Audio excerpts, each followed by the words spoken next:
A ver, pensemos en esto. ¿Qué es la realidad?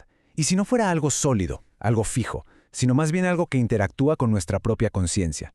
Hoy vamos a sumergirnos en la historia de un científico mexicano que dedicó y quizás hasta perdió su vida intentando responder justo eso.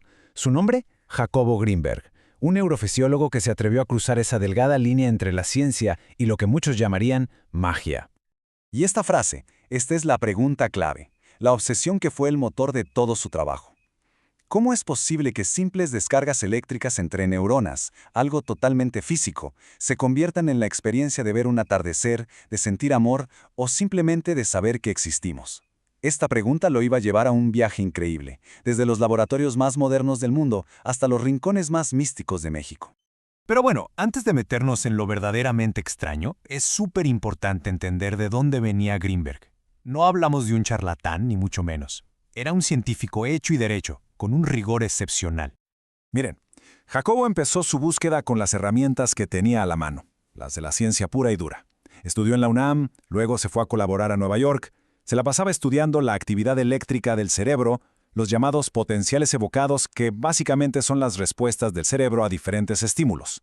Y fue ahí donde lanzó una de sus primeras grandes ideas, que toda la actividad de nuestras neuronas juntas crea una especie de campo de energía complejo alrededor del cerebro. A esto le llamó el campo neuronal.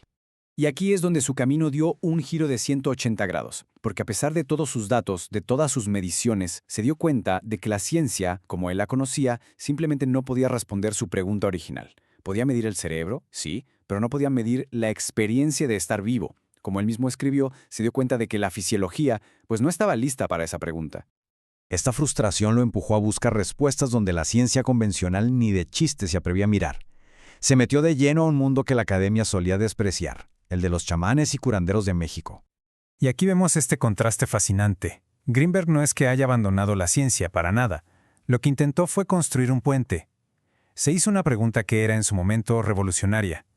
¿Qué tal si estos chamanes, a los que la ciencia veía como simples charlatanes, en realidad hubieran desarrollado una especie de tecnología de la conciencia? ¿Y si pudieran manipular la realidad de formas que sus instrumentos ni siquiera eran capaces de detectar? Y en esa búsqueda, se encontró con una persona que no solo iba a desafiar todo lo que creía. No, lo iba a obligar a reescribir por completo su teoría del universo. Su nombre era Bárbara Guerrero, pero el mundo entero la conocía como Pachita. Y bueno, lo que Grinberg documentó con Pachita simplemente desafía todo lo que consideramos posible. De verdad. Cuando Grinberg la conoció, no se encontró con una figura mística, imponente, nada de eso. Vio a una mujer mayor, bajita, casi ciega, envuelta en su rebozo. Sin embargo, lo que sintió fue una energía que él describió como poderosa pero tierna y maternal. Imaginen eso, una fuerza increíble contenida en la figura de una abuelita. Lo que Grinberg presenció, no una sino muchas veces, fue lo que se conoce como cirugía psíquica. Y el proceso, de verdad, es de no creerse.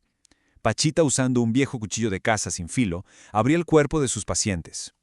Luego, con sus propias manos, sin anestesia ni nada, sacaba tumores u órganos enfermos. Y después, ¡pum!, de la nada, materializaba órganos nuevos, sanos, y los ponía en el cuerpo.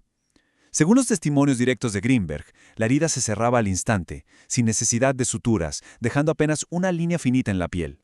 Para Grinberg, el científico, esto era imposible. O sea, violaba las leyes de la física, de la biología, de todo. Pero lo estaba viendo con sus propios ojos. Entonces la pregunta para él ya no era si esto era real o no, sino ¿qué clase de realidad hace posibles los actos de Pachita? Esa pregunta se convirtió en una obsesión que lo llevó a desarrollar la obra de su vida. Una teoría radical que buscaba unificar el cerebro, la conciencia y la mismísima estructura del universo. La llamó la teoría sintérgica. Y agárrense, porque su idea central es revolucionaria. La conciencia no se crea adentro de nuestra cabeza. El cerebro no es una fábrica de realidad. Es más bien una especie de antena biológica, un decodificador que sintoniza con un campo de información que está en todos lados. Y para entenderla bien hay que ver sus dos pilares fundamentales. Por un lado, tenemos el campo neuronal, del que ya hablamos, esa energía que nuestro cerebro produce. Y por otro, está lo que él llamó la látiz.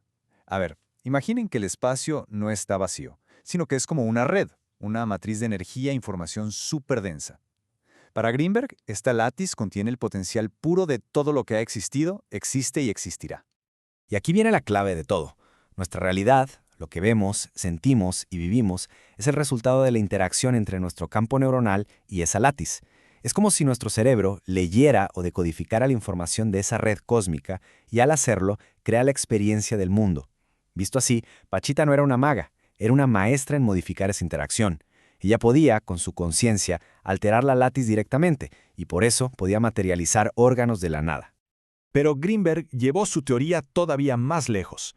Si cada individuo tiene un campo neuronal, ¿qué pasa cuando muchísimos campos neuronales interactúan entre sí? Él postuló la existencia de lo que llamó un hipercampo. Y ojo, no es solo una metáfora, él creía que era algo real, una conciencia colectiva. La suma y la interacción de todos los campos neuronales de una sociedad, de un país entero, crea una realidad compartida, una conciencia nacional que nos moldea y que nosotros moldeamos al mismo tiempo. Y para Greenberg, este hipercampo no era solo una idea abstracta. Ciertos eventos de gran impacto podían alterarlo de forma literal.